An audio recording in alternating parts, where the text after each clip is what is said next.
Well, yeah, I mean, most businesses don't survive that long, and as far as I know, we're the oldest family-run jewelry store in the state of Missouri that's run by the same family that started it in the same town it started in. Um, July the 10th is the actual anniversary date. 2 years ago, on July the 9th, we moved into the new building. So she's on her way. She's on her way. We're going to celebrate that week by supporting charities here in town, 6 different ones.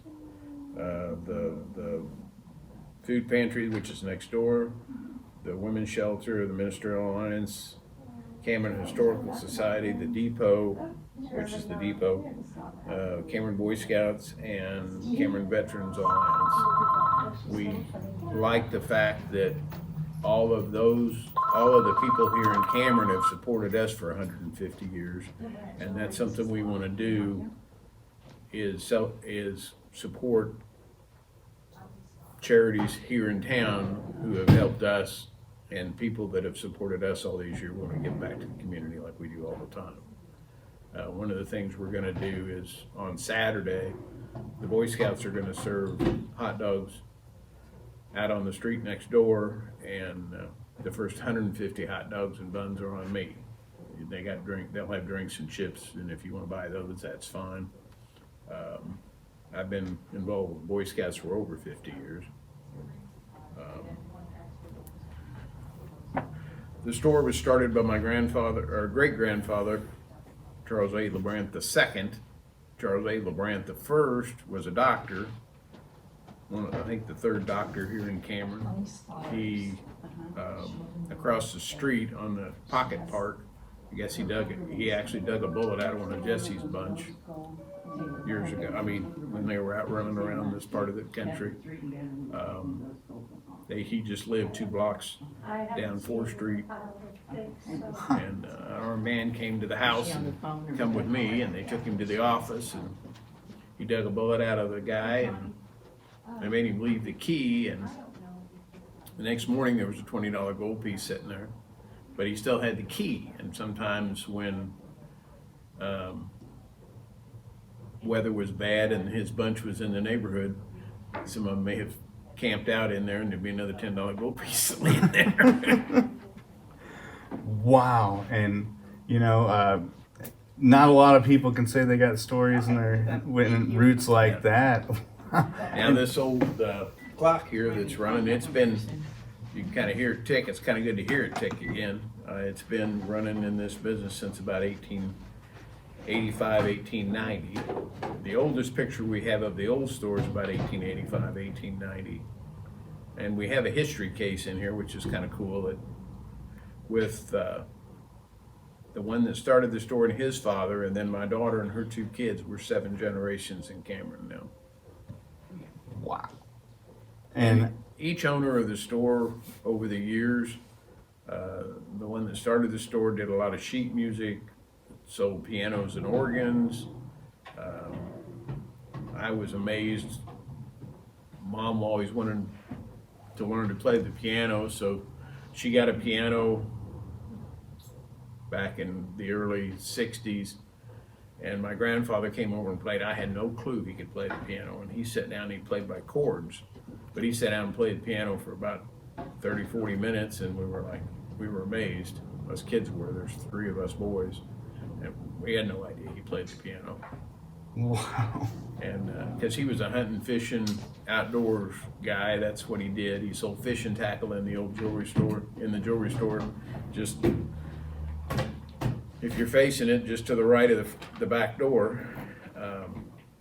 I think that's mostly for convenience, but that was before Walmart. So, a lot of businesses sold stuff that, like Western Auto sold guns, and they sold some fishing tackle. We sold fishing tackle.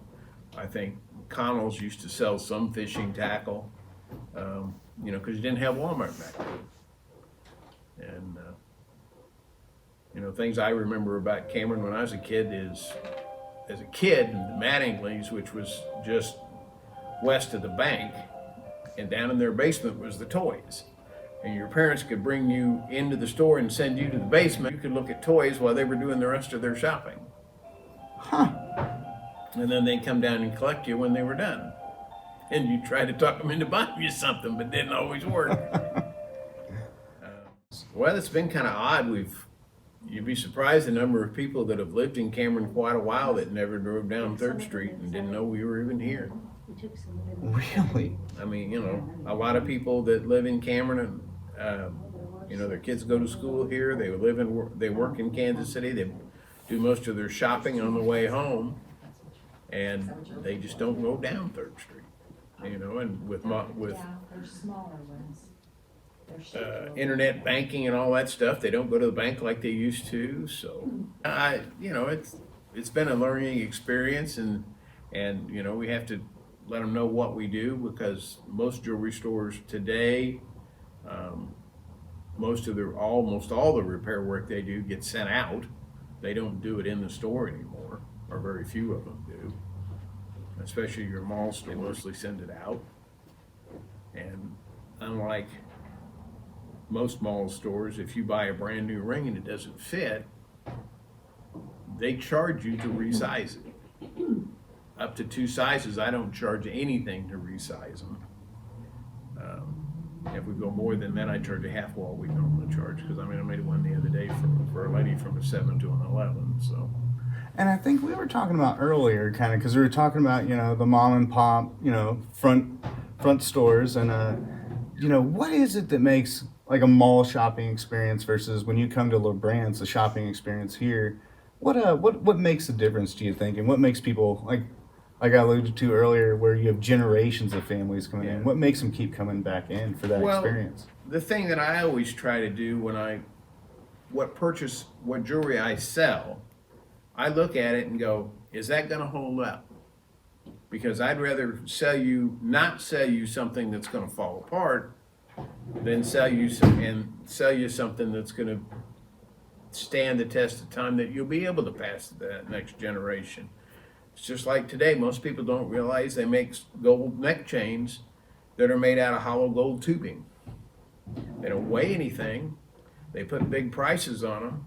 Then they discount them a bunch, but they don't have maybe a fourth of the amount of gold in them that a solid one would have. It's a lot less expensive, but when you have a gold tube that rubs against the other gold tube, as soon as it cuts through the outside of that edge of that tube, it's just going to cut the chain to pieces. And that lasts 3 to 5 years, if that long. I mean, if you wear it a lot, it won't last that long. And most of the time you can fix them once, maybe fix them twice, and then it's time to get a new one. Where if I'm not going to sell the hollow ones, or if you say I really got to have it, I'm only going to wear it once in a while, I might, you know, I can special order them, because I don't stock them, a hollow one. Where I'm going to sell you a solid one that the last chain if you wore them 24 hours a day, the last one I had 14 years for. I finally decided I needed to trade it in, because the links were getting so worn that it was going to come apart. And people don't realize a gold chain, most of them we can repair, not all of them, but we can also, if it gets to the point it's stretched or worn or breaks too many places or too many times, never throw the gold chain away. You can always trade the gold that's left in that in for a new one. That's why I tell people, and I had a guy at Christmas this year, had one that it was really, all the links were 2/3 or better in 2, and it already broke twice in 2 places. And I told him, I said, I can repair it, but you'd be a lot better off to trade the gold out of this one and purchase a new one if it's something you're going to wear, because this one's just going to keep breaking, and you're going to be spending more money trying to repair it, and chances are you can't repair them all, so you're going to lose it, and then you won't. I mean, it was a fairly nice heavy chain. I think the trade-in value was about $600 towards the new one. You know, it's just something that but I try not to sell stuff to my customers that I know they're going to have trouble with. And your mall stores, most of the salespeople all work on commission. They don't care what they sell you, just as long as they sell you something. one of the things I always ask ladies when they're buying engagement rings or any kind of, I said, what kind of work do you do? Do you wear it all the time? You know, my wife's a nurse. If I'm selling a ring to a nurse, she's gonna want something that doesn't stick up very high, doesn't have a lot of sharp edges on it, because they put gloves on all the time. They don't want to bring germs home to their families. So, you know, we kind of interview and see what people want or how they're going to wear it, so we can sell them something that's appropriate for how they're going to wear it. Not just we're going to sell them something. I mean, that was the hardest thing about moving out of the old store, for no fault of my own, that I had to move. One of the guys that owned one of the other buildings says, well, I can't sell my building or nothing. I said, you lose a building. I lose a building and 145 years of family history.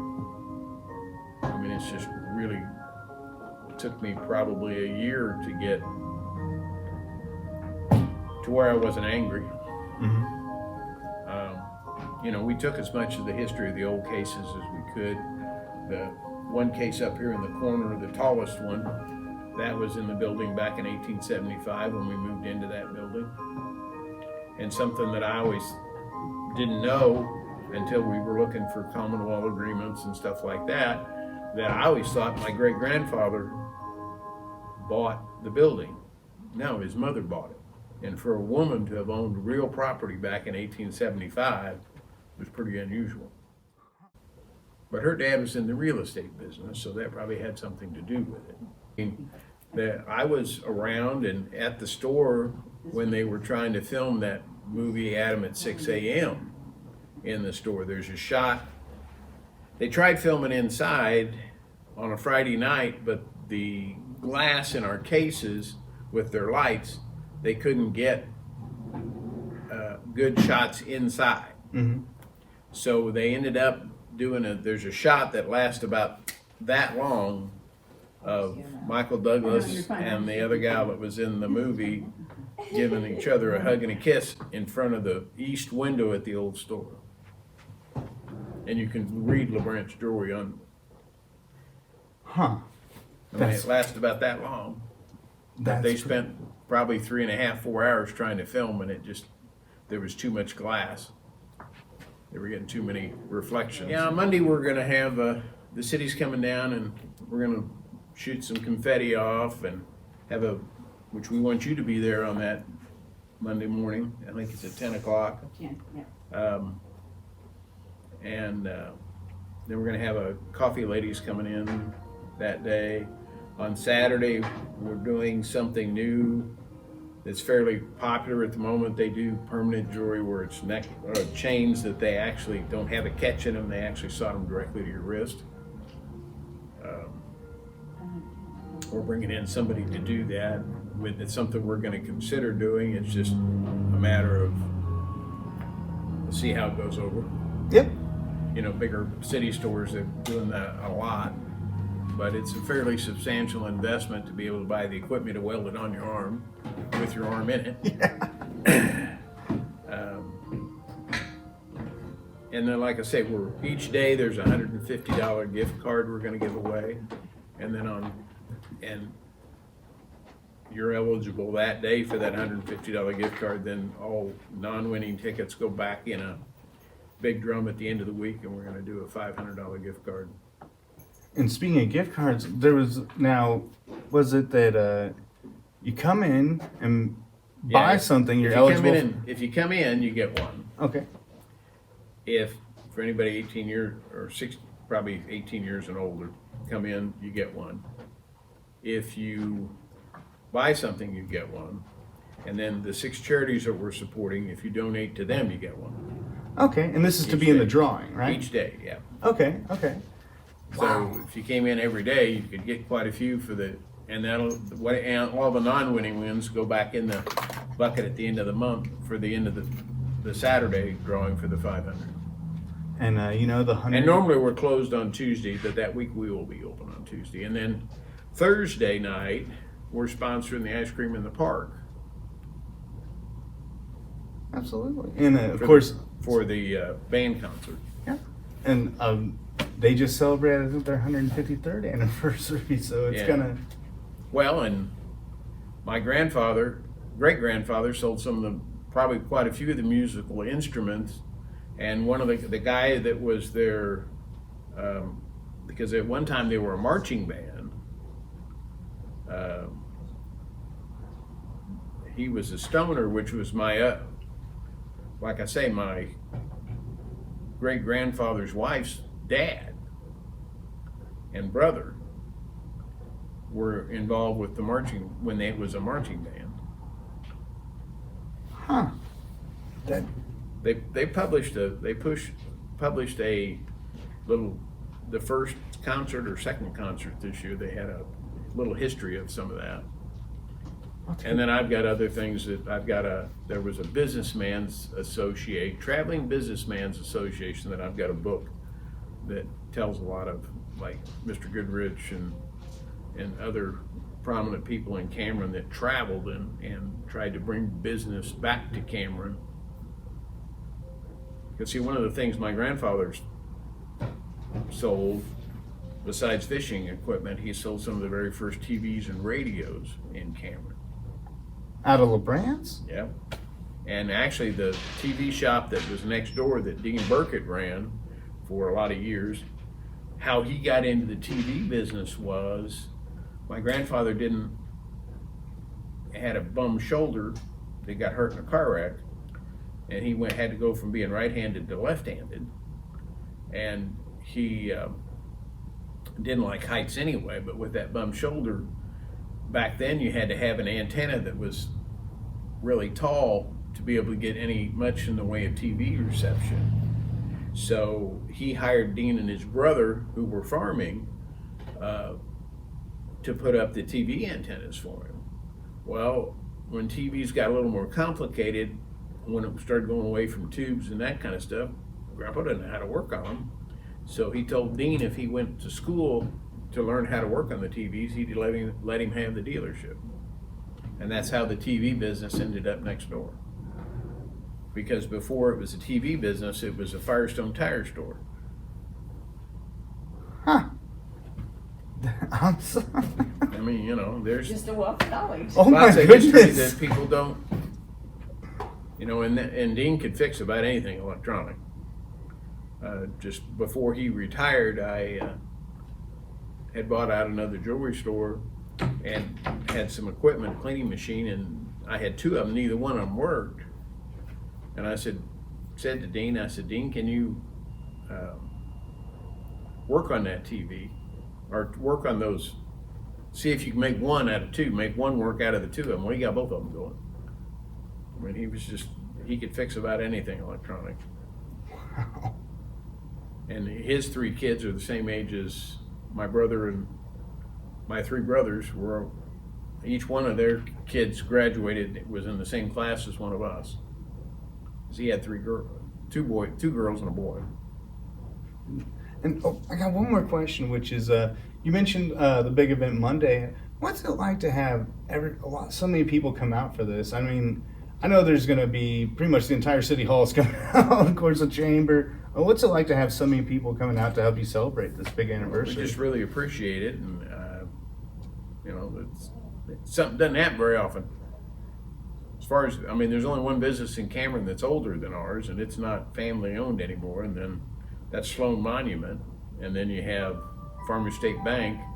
We started in 1873, they started in 1875. That's coming up here pretty quick, and we're their oldest customer. Wow. Just a lot of history tied up in here, you Yeah. know? But like I say, we do a lot of things that other stores don't do. I mean, the biggest thing for us is the service. You know, we take care of what we sell, and we repair what we sell, and we stand behind what we sell. And do you think there's not a lot of businesses that do that anymore, especially, you Well, know? we try to, I mean, as much as we can. You know, I don't sell the extended warranties that the big mall stores do, but if you do read those contracts, even though you paid for it, if you don't take it in every 3 or 6 months and get it checked, it's over. Even though you might have paid a lot of money for it. I'll take care of anything for a year, and I'll clean and check it anytime you want me to if you bought it from me. Do you think that's service? That's what keeps people coming back? I know I've asked that a little It has bit. to be. Mhm. I mean, you got, they feel like we care about them, and that's when we do. Because in a small town like Cameron, if you don't take care of your customers, you're not going to be in business very long. I mean, that's just the way it is.